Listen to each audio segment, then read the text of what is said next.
ইমামুল আম্বিয়া রাসূল পাক সাল্লাল্লাহু তাআলা আলাইহি ওয়াসাল্লাম উনি যখন দুনিয়াতে আগমন করেছেন, দুনিয়াতে এসে উনি ওনার আব্বা আব্দুল্লাহকে দেখে নাই।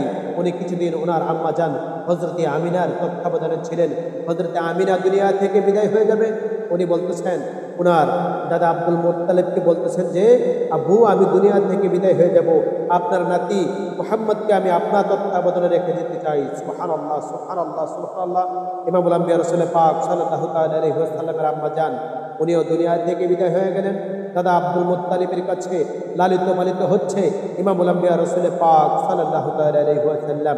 ওনার বয়স যখন 6 হয়ে যাচ্ছে, এমন সময় দাদা আব্দুল মুত্তালিব উনিও দুনিয়া থেকে চলে যাবে।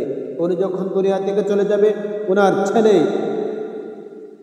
ছেলে আবু তালিবকে ডেকে বলতেছেন, আবু তালিব আমি দুনিয়া থেকে বিদায় হয়ে যাব, আমার নাতি আমার কলেজের টুকরা যে ছিল হযরত আব্দুল্লাহর আমানত, আমেনার আমানত আমার কাছে ছিল, আমি আব্দুল মুত্তালিব আমানত হিসাবে তাকে রেখেছিলাম। আমি যখন দুনিয়া থেকে চলে যাব, আমার নাতি মুহাম্মদকে আমি তোমার তত্ত্বাবধানে রেখে দিতে চাই। তুমি তাকে হেফাজতে রাখবা, তুমি তাকে দেখাশোনা করবা, সম্পূর্ণ দায়িত্ব আমি তোমার কাছে অর্পণ করে আমি আব্দুল মুত্তালিব এই দুনিয়া থেকে চলে যাব। এই জন্য সমস্ত দায়িত্ব আমি মুহাম্মদের সমস্ত দায়িত্ব আমি তোমার কাছে অর্পণ করলাম। আল্লাহু আকবার আল্লাহু আকবার আল্লাহু আকবার। ইমামুল আম্বিয়া রাসূল পাক সাল্লাল্লাহু তাআলা আলাইহি ওয়াসাল্লামের দাদা আব্দুল মুত্তালিব উনি যখন দুনিয়া থেকে চলে গেলেন, এবার রাসূল পাক সাল্লাল্লাহু তাআলা আলাইহি ওয়াসাল্লামের দায়িত্ব চলে গেল আবু তালিবের কাছে। আবু তালিব ঘরের ভিতরে বসে আছে।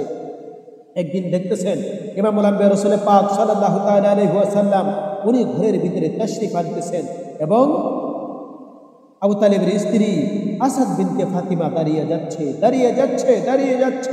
আবু তালিব বলতেছেন, ও আসাদ বিনতে ফাতেমা, আমি তোমার কাছে জানতে চাই, আমার ভাতিজা মুহাম্মদ সে তো সমাজে ভালো করে নেতাও না, নেতৃত্ব স্থানে নয়, তার বয়স মাত্র 6।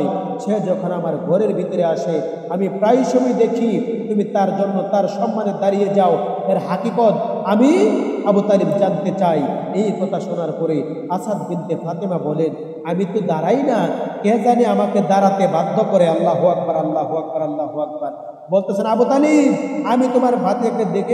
আমি তোমার ভাতিজা মুহাম্মদকে দেখে দাঁড়াই না, কে জানে আমাকে দাঁড়াতে বাধ্য করে। এবার আবু তালিব চিন্তা করলো, তাহলে দেখি আগামীকালকে কি হয়। পরের দিন ইমামুল আম্বিয়া রাসূল পাক সাল্লাল্লাহু তাআলা আলাইহি ওয়াসাল্লাম যখনই আবু তালিবের ঘরের ভিতরে প্রবেশ করবেন, পা মোবারক রাখবেন, এই দিক দিয়ে আসাদ বিনতে ফাতিমা সে তার খাটের মধ্যে বসে আছে, আবু তালিব তার দুটি কাঁধের মধ্যে চেপে ধরে আছে। যেই মাত্র ইমামুল আম্বিয়া রাসূল পাক সাল্লাল্লাহু তাআলা আলাইহি ওয়াসাল্লাম ওই ঘরের ভিতরে তাশরিফ আনলেন, আসাদ বিনতে ফাতিমা দাঁড়িয়ে গেলেন, আবু তালিবের দুটি হাত তোলার মতো উড়ে গেল, নড়ে গেল। আসাদ বিনতে ফাতিমা যখন দাঁড়িয়ে গেলেন, আবু তালিব আশ্চর্য হয়ে গেলেন, বলতেছেন, ও আসাদ বিনতে ফাতিমা, এত শক্তি তোমার কাছ থেকে কোত্থেকে চলে আসছে এত শক্তি?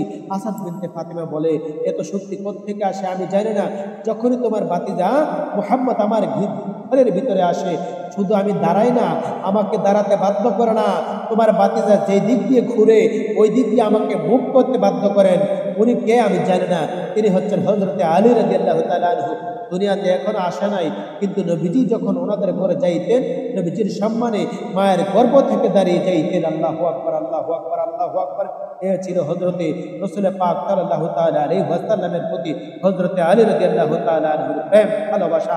আল্লাহ পাক রব্বুল আলামিন আপনাকে আমাকে বুঝার তৌফিক দান করুন। সকল বলে আমিন। আসসালামু আলাইকুম।